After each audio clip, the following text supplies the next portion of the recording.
sintonia, troca de experiências e um bate-papo descontraído sobre o espiritismo na sua manhã. Deusa Nogueira explica a mediunidade no nosso dia a dia. Começa agora, na sua Rádio Rio de Janeiro, o programa Conversando sobre Mediunidade. Olá, amigos ouvintes da Rádio Rio de Janeiro. Meu nome é Deusa Nogueira. Estamos nós conversando sobre a mediunidade. E nesse momento, estamos aproveitando para estudar a obra Desobsessão, de André Luiz. É o 15º volume da sua coleção e ele tem uma especificidade. Ele trata do trabalho mediúnico de desobsessão. Daí o nome da obra, Desobsessão, através dos médiuns Francisco Cândido Xavier e Valdo Vieira. E estamos na lição 50, intitulada Interferência de Enfermo Espiritual. E ele vem nos trazendo o seguinte. Primeiro a gente tem que pensar na questão das interferências. E a outra questão que nos leva a pensar um tanto é em relação a quem vem à reunião. O espírito que vem à reunião, ele é um enfermo. E isso tem que ser visto, mesmo que o seu vocabulário seja um vocabulário rebuscado, mesmo que ele demonstre um grande conhecimento, ele é um enfermo. E aí a doutrina espírita, ela vai nos ajudando a trabalhar o nosso ponto de vista. Porque quantas vezes, por alguém estar bem vestido, se uma pessoa bem afeiçoada, está maquiado, está sorrindo, a gente fala assim, mas fulano não é sofredor. Essa pessoa não tem problema nenhum. Essa pessoa está muito bem. Quando, na verdade, né, a questão da dor, a dor é algo moral. A dor é algo espiritual, é algo interno. E, na verdade, a enfermidade, ela pode estar mascarada. Nesse momento mesmo, eu recebo de uma pessoa, assim, muito amiga, né? Assim, um laudo, né? Em que mostra a possibilidade de uma enfermidade, né? Eu falo possibilidade porque, assim, no meu coração, passa que talvez não seja, mas a gente também não sabe se o coração da gente é porque a gente não quer, ou se não é mesmo, né? Mas mesmo assim ela está buscando as autoridades competentes no assunto para fechar o laudo e iniciar o tratamento. Mas, gente, a gente sabe, né?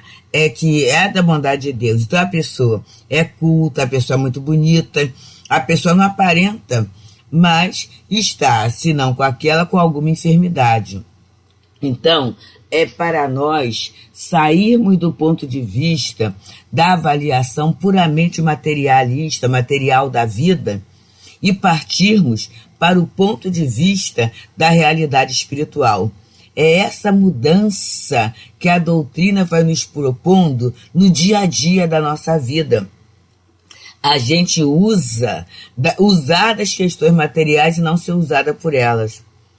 Vamos usar o nosso corpo, vamos usar os recursos que a vida material nos dá com todo respeito, com toda atenção e até fazendo um movimento de gratidão. A gente muitas vezes não agradece pelos bens da vida material que temos, né? A gente vai usando como se estivesse ali, como se nós merecêssemos sempre, afinal de contas trabalhamos, construímos, organizamos, mas a gente esquece do teor educativo da reencarnação. É um teor educativo da reencarnação. E a enfermidade também é um ponto em que a gente vai trabalhar humildade, em que a gente vai trabalhar obediência, em que a gente vai trabalhar resignação, em que a gente vai trabalhar esse apoio cristão, essa confiança no outro, né? Porque o enfermo, ele vai ter os cuidados pessoais, quando ele pode se cuidar, mas ele vai ter que confiar na ação do outro. Ele precisa confiar na ação do outro. Ele precisa confiar no olhar do outro. Ele precisa confiar nesse movimento que o outro está fazendo. E para confiar, é necessário eu admitir que o outro sabe mais, que o outro está mais apto do que eu para me ajudar, aceitar essa ajuda. Então, quando ele fala interferência do enfermo espiritual, é porque muitas vezes o espírito se apresenta e ele nega a própria enfermidade. Vamos observar, meus amigos, como muitas vezes a gente nega o apoio de um psicólogo, um apoio de um terapeuta e até um apoio de um psiquiatra naquele momento que eu falo assim, olha, eu não sou maluco não, hein? Não vou procurar não, que eu sou maluco. E a gente está passando por faixa de depressão, a gente está passando por faixa de um comportamento variado, né? De alternância na nossa vida, mas a gente não aceita aquela realidade, né? Então, quando ele vem trazendo essa interferência do enfermo espiritual, é para, na reunião mediúnica, eu começar a ter um novo olhar. Ter um olhar mais profundo do ser. Não me iludir com as aparências. Mas não é não iludida com as aparências para julgar, não. É não me iludir com as aparências para conseguir ajudar. Para conseguir tirar aquela casca e ir na profundidade. Porque o Evangelho de Jesus, a doutrina espírita, ela não vem para atuar na superfície. Ela vem para fazer um tratamento de profundidade. Então, André Luiz começa falando assim nesse capítulo 50, interferência do enfermo espiritual. No curso da manifestação de determinado espírito menos feliz, é possível a interferência de outra entidade desditosa ou perturbada que compareça arrebatadamente por intermédio desse ou daquele médium psicofônico, ainda fracamente habilitado ao controle de si mesmo. Então, ele está falando, né, da entidade desditosa. O que é ser uma entidade desditosa? É aquela entidade infeliz, né? Esse infeliz, vamos dizer assim, essa infelicidade sendo sentida sob uma forma de tristeza, de melancolia, né? Ou essa queixas, né? Dores que a criatura percebe e não aceita, e essa revolta traz a infelicidade, como aquela outra que é infeliz e não percebe, dada a sua escala de valores. Para quem aposta tudo na vida material, para quem aposta tudo na aceitação de todos, no sucesso, né, no aplauso do outro, uma simples contrariedade, um simples chamado de atenção pode fazer com que a criatura se sinta infeliz, com que a criatura se sinta não aceita, não é? Com que a criatura se sinta repudiada por aquele grupo social, por aquela pessoa. Então, muitas vezes a criatura é desditosa em função dos seus valores, em função do nosso egoísmo, do nosso orgulho, do nosso interesse pessoal exagerado, da nossa vaidade, né? Ou então perturbada. E o que é essa perturbação? É essa desordem mental. A desordem de pensamento, de sentimento, né? Pode dar isso. Então, essa entidade desditosa perturbada, que compareça arrebatadamente, e arrebatadamente é o quê? De uma forma violenta, de uma forma muito ostensiva. E o médium, né, ele pode ser fracamente habilitado ao controle de si próprio. Pode ser um médium muito ostensivo, como pode ser um médium iniciante, como pode ser que naquele dia, aí é que acontece, meus amigos, para a gente não classificar também o médium de uma forma absoluta. Naquele dia o médium não estava bem.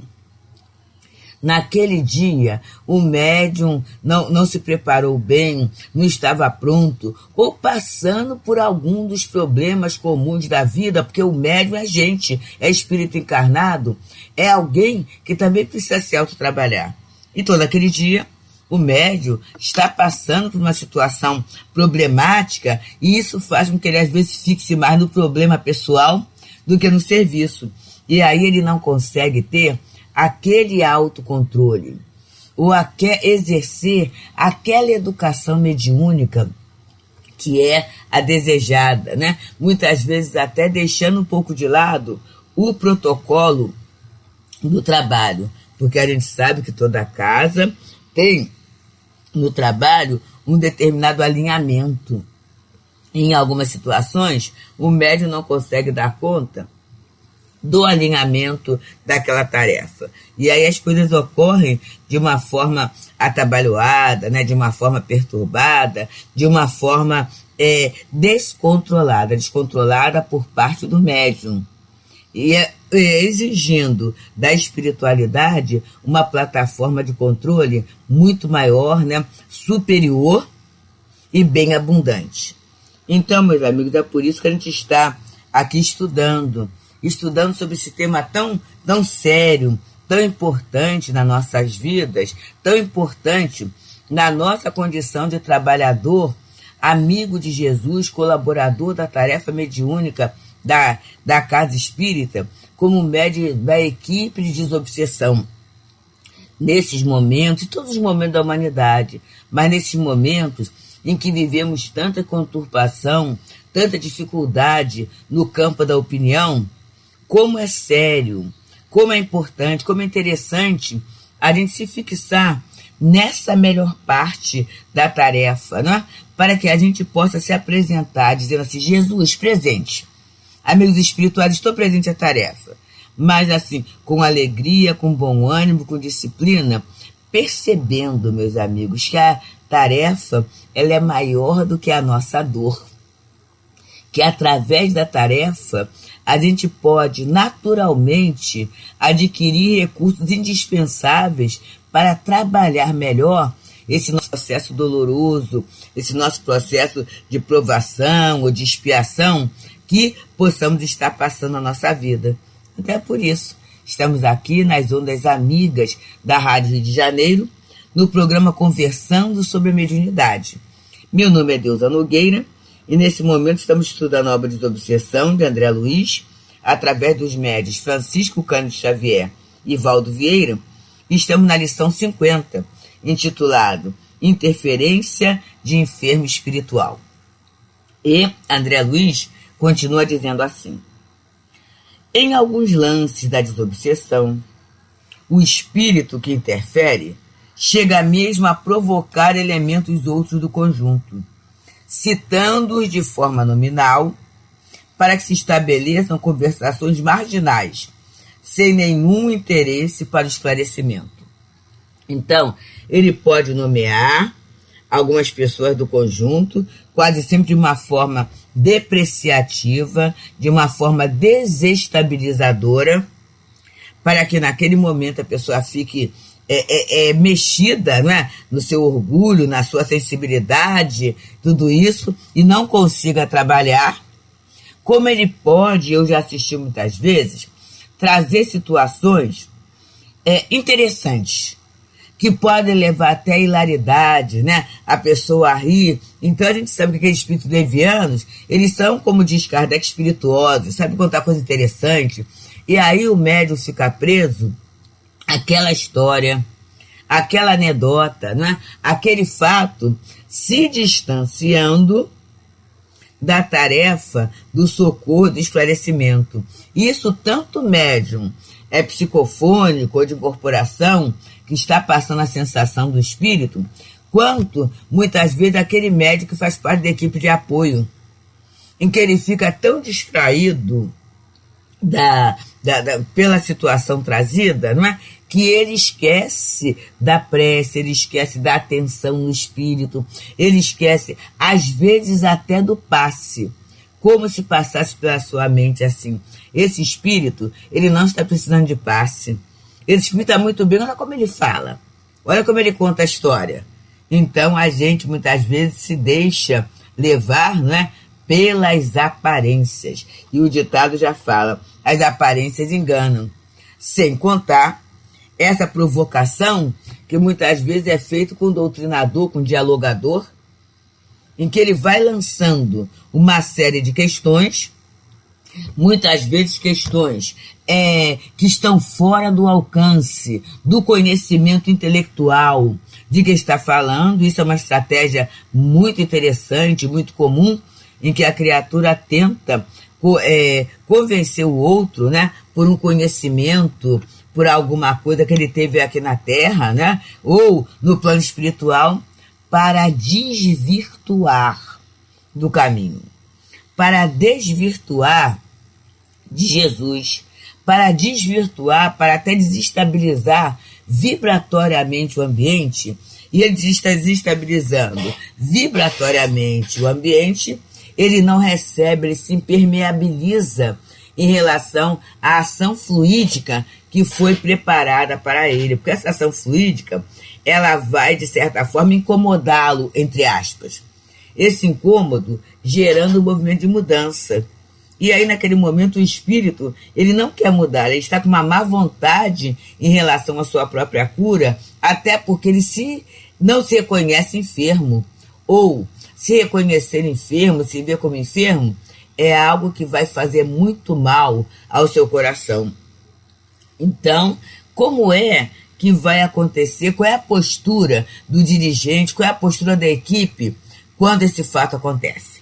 É o que André Luiz vai trazer nesse último parágrafo. Ele diz assim: o dirigente tomará providências imediatas para que se evite desarmonia ou tumulto, designando sem delonga o assessor que se incumbirá da necessária solução ao problema, a fim de que a interferência não degenere em perturbação, comprometendo a ordem e a segurança do esforço geral. Olha, aqui ele já fala algo muito interessante para a gente pensar. O dirigente tomará providências imediatas para que se evite desarmonia ou tumulto. Então vamos lá. O papel do diretor é garantir a estabilidade do planejamento espiritual daquele dia, daquela sessão, daquele atendimento. Esse é o papel dele. E ele vai ter que tomar providências. Por isso, meus amigos, que nem sempre o diretor é aquela pessoa que eu espero, que eu acho que tenha que ser, mas é alguém que está exercitando essa segurança de tomar decisões. Que muitas vezes a gente não tem. Por quê? Para tomar decisões eu vou ter responsabilidade. E a responsabilidade vai recair sobre mim. Não quero não. Deixa para lá.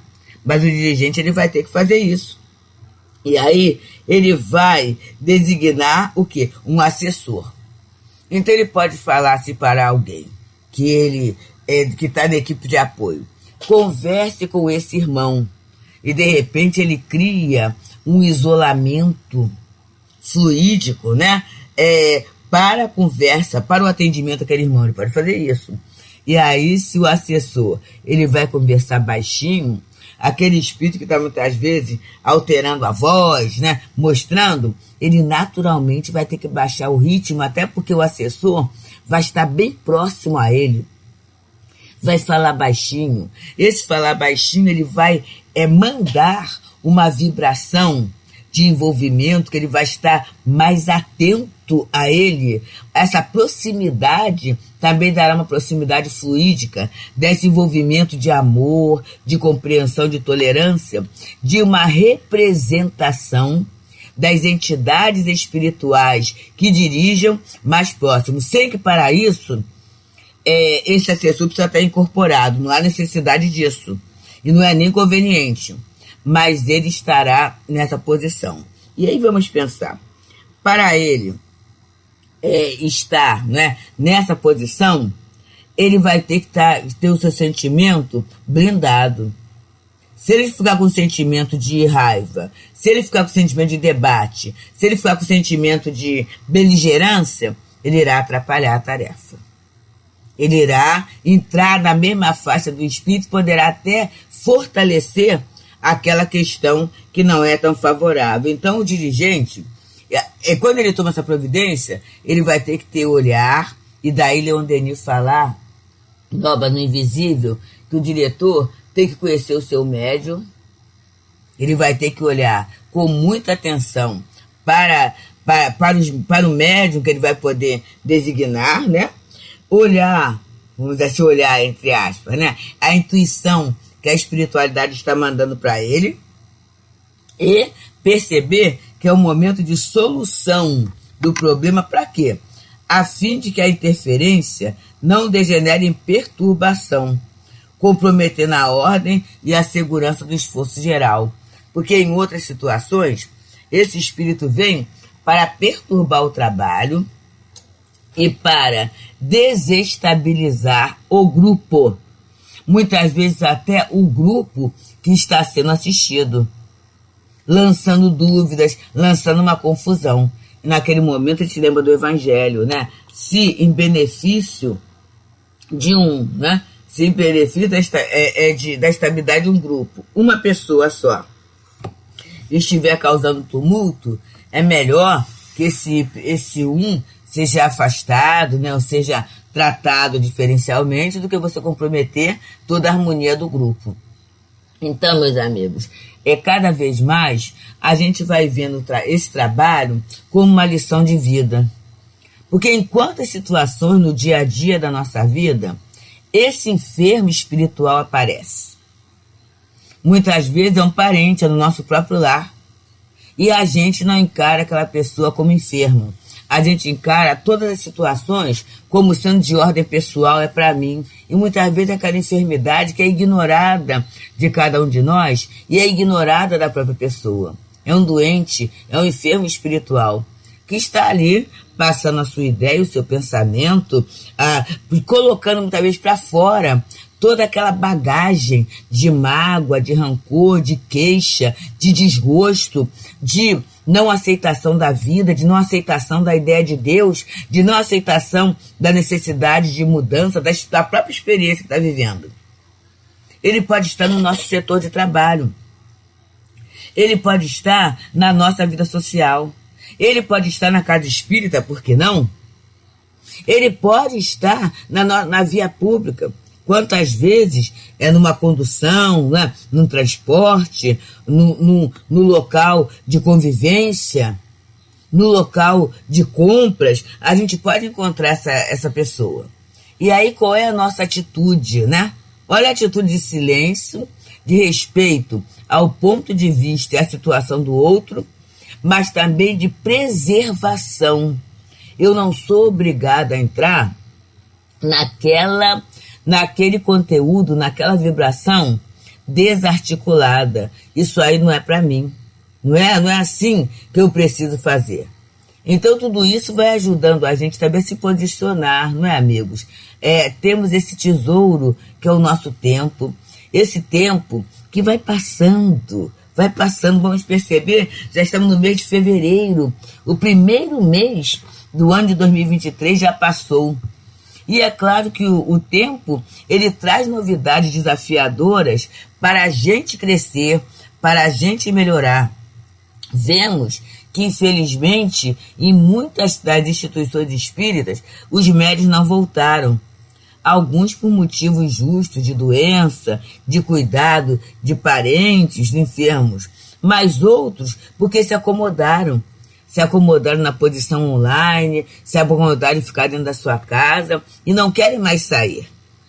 E aí a gente vê nessa situação, muitas vezes, a interferência de espíritos que não querem, não desejam que aquele médium progrida, que aquele médium se oriente, que aquele médium cumpra a sua tarefa.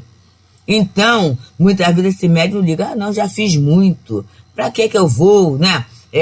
E aí procura até interferir em você que está na atividade. Mas qual é a questão?